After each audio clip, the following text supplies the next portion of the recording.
அவர்கள் அப்போ திமுக நிதி கொடுக்கணும்னு சொல்லிட்டு சேர்க்கணும்னு சொல்கிறாங்க. திரு எம்ஜிஆர் அவர்கள் என்ன செய்கிறாரு, ஒவ்வொரு நகரமாக போகிறாரு. ஒவ்வொரு நகரமாக போய் அவர் கூட உட்காந்து ஃபோட்டோ எடுக்கணும்னா 50 ரூபான்னு சும்மா ஒரு ஒரு ஒரு விலை சொல்கிறார். ஒரு சேவைக்காக ஒரு 50 ரூபான்னு சொல்கிறார், நிறைய பணம் எடுக்கணும்னு சொல்லிட்டு.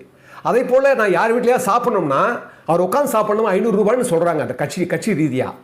அப்போ சேலத்தில் அவர் வச்சுன்னு பணம் எடுக்கிறாங்க. பணம் எடுக்கிறவங்க என்ன பண்ணுறாங்க, ரசிகர்கள் கட்டி பிடிக்கிறாங்க, தோளில் சாஞ்சிக்கிறாங்க, தோல் மேலே கை போட்டுக்கிறாங்க, எல்லாத்தையும் பண்ணுறாங்க, அனுமதிக்கிறாரு. அதில் ஒரு ரசிகர் என்ன பண்ணுறாரு, நேராக எம்ஜிஆர் பக்கத்தில் உட்காந்தவர் என்ன பண்ணார், தோளில் கை போட்டு கால் மேலே கால் போட்டு உட்காந்துட்டார். அப்படி கால் மேலே கால் போட்டு உட்காந்த உடனே திரு KP ராமகிருஷ்ணன் அவருடைய மெய்காப்பாளர் கூடவே இருப்பார்.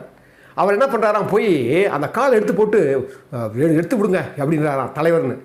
உடனே எம்ஜிஆர் சொன்னாராம், ராமு அப்படிலாம் ரசிகர் பண்ணாதீங்க, இப்போ நமக்கு அவருக்கு சொந்தம், நான் அவருக்கு சொந்தம், இப்போ அவர் என்ன நினைக்கிறாரோ அப்படியே எடுத்து மாட்டோம், நீங்கள் விடுங்க.